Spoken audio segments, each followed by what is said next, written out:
नमस्कार दोस्तों, आपका स्वागत है हेतवी टेक्निकल गुरु में। ये कहानी आपको सिखाएगी अगर ज़िंदगी में आपका भी कभी सपना टूटा है तो वापसी कैसे करनी है, ज़िंदगी में नया सपना कैसे देखना है और उसको कैसे पूरा करना है।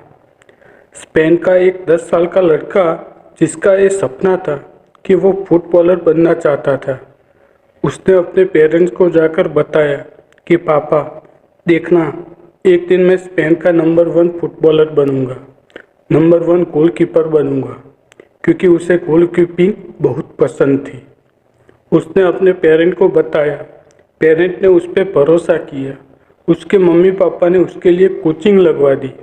वो फुटबॉल के मैदान में जाने लगा, कोच साहब से मिलने लगा, कोच को बोलने लगा, देखना एक दिन मैं स्पेन का बहुत बड़ा फुटबॉलर बनूंगा, जो हमारे यहाँ का बहुत बड़ा क्लब है रियल मैड्रिड, वहाँ से गोलकीपिंग करूँगा।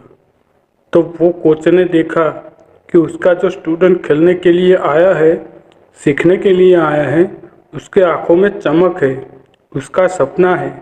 कोच ने भी पूरी शिद्दत के साथ उसको सिखाया, उसको तैयार किया।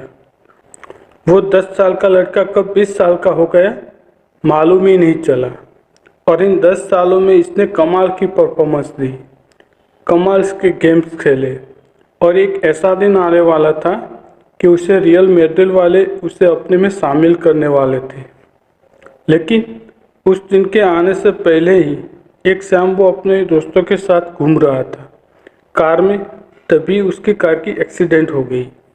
हादसा इतना भयानक हुआ कि लड़का हॉस्पिटल पहुंच गया, और फिर डॉक्टर ने इसके पेरेंट को बताया कि आपके बच्चे के कमर के नीचे के हिस्से को पैरालिसिस हो चुका है, लकवा मार गया है, और आपका बच्चा अब कभी भी चल फिर नहीं पाएगा। वो फुटबॉल खेलना तो दूर की बात है। इस बच्चे के पेरेंट के आंखों में आंसू थे।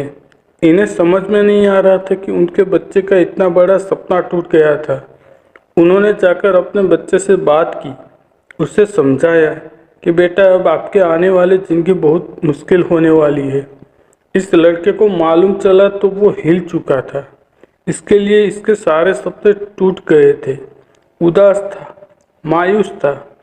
वो समझ नहीं पा रहा था कि क्या होगा आगे। 18 महीने तक ये लड़का हॉस्पिटल तक था।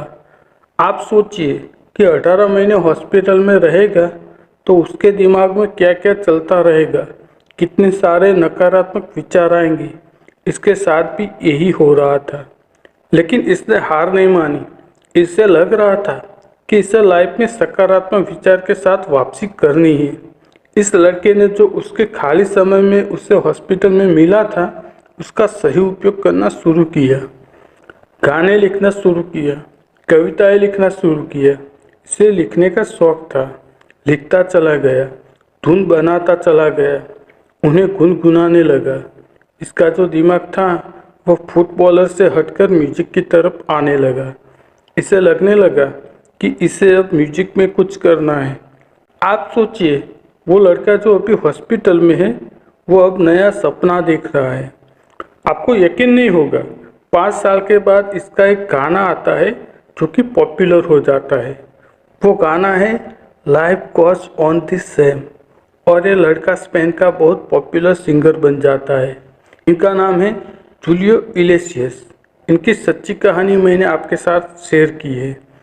इनकी अब तक 30 करोड़ से ज़्यादा एल्बम बीत चुकी है, कई भाषाओं में गाने गाए हैं। ये हमें बताते हैं कि अगर लाइफ में एक सपना टूट जाता है तो जूलियो इग्लेसियस से सीखिए कि नया सपना देखना शुरू कीजिए और उस नए सपने के लिए मेहनत करना शुरू कीजिए।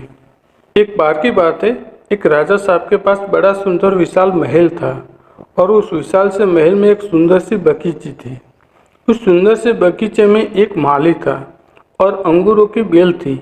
माली जो था वो इस बात से परेशान था कि अंगूरों की बेल पे रोजाना एक चिड़िया आकर आक्रमण करती थी, और कुछ इस तरह से आक्रमण करती थी जिससे कि वो जो मीठे मीठे अंगूर थे उसे तो खा लेती थी, जो अधे पके थे और जो खट्टे अंगूर थे उसे ज़मीन पर गिरा देती थी। माली इस बात से बड़ा परेशान था कि इस अंगूरों की बेल को चिड़िया एक दिन तबाह कर देगी, नष्ट कर देगी। उसने बहुत कोशिश की, लेकिन उसको कोई उपाय नहीं मिला। वो राजा के पास पहुंचा और कहा, मालिक, हुक्म, आप कुछ कीजिए, मुझे कुछ नहीं हो पा रहा है। अंगूरों की बेल कभी भी खत्म हो सकती है। राजा ने कहा, साहब, आप चिंता मत कीजिए, आपका काम मैं करूँगा। अगले दिन राजा साहब पहुँचे खुद और अंगूरों की बेल के पीछे जाके छुप गए। और जैसे चिड़िया आई, राजा ने फुर्ती दिखा के उस चिड़िया को पकड़ लिया। जैसे ही चिड़िया को पकड़ लिया, तब चिड़िया ने राजा से कहा, राजन, मुझे माफ़ करना, मुझे मत मारो, मैं आपको 4 ज्ञान की बातें बताऊंगी। राजा बहुत गुस्से में था। राजा ने बोला, पहली बात बताओ। चिड़िया ने कहा, आप अपने हाथ में आए शत्रु को कभी जाने न दें। राजा ने कहा, दूसरी बात बता। चिड़िया ने कहा, कभी भी असंभव बात पर यकीन ना करे। राजा ने कहा, बहुत हो गया ड्रामा, तीसरी बात बताओ। चिड़िया ने कहा, बीती बात पर पछतावा ना करे। राजा ने कहा, अब चौथी बात बता, अब खेल खत्म करता हूँ, बहुत देर से परेशान कर रखा है। चिड़िया ने कहा, राजा साहब, आपने जिस तरह से मुझे पकड़ रखा है, मुझे सांस नहीं आ रही। आप मुझे थोड़ी सी ढील देंगे तो शायद मैं आपको चौथी बात बता पाऊँ। राजा ने हल्की सी ढील दी और चिड़िया उठकर डाल पे बैठ गई। चिड़िया ने कहा, मेरे पेट में 2 हीरे हैं। ये सुन के राजा पश्चाताप करने लगा और उदास हो गया। और राजा की ये शक्ल देखकर चिड़िया ने बोला, राजा साहब, मैंने आपको अभी 4 ज्ञान की बात बताई थी। पहली बात बताई थी, अपने शत्रु को कभी हाथ में आने के बाद ना छोड़े। अपने हाथ में आए हुए शत्रु यानी कि मुझे छोड़ दिया। दूसरी बात बताई थी, असंभव बात पर यकीन ना करे। आपने यकीन कर लिया कि मेरे छोटे से पेट में 2 हीरे हैं। तीसरी बात बताई थी कि बीती हुई बात पर पश्चाताप ना करे। आप उदास है, आप पश्चाताप कर रहे, जबकि मेरे पेट में हीरे है ही नहीं। उसको सोचकर ये पश्चाताप कर रहे हैं। उस चिड़िया ने राजा को नहीं, हम सबको बताई। हम सब भी जो बीत चुका है उस पर कोई पश्चाताप कर रहे होते हैं, हमेशा भूतकाल में रहते हैं और भविष्य का सोचते नहीं है।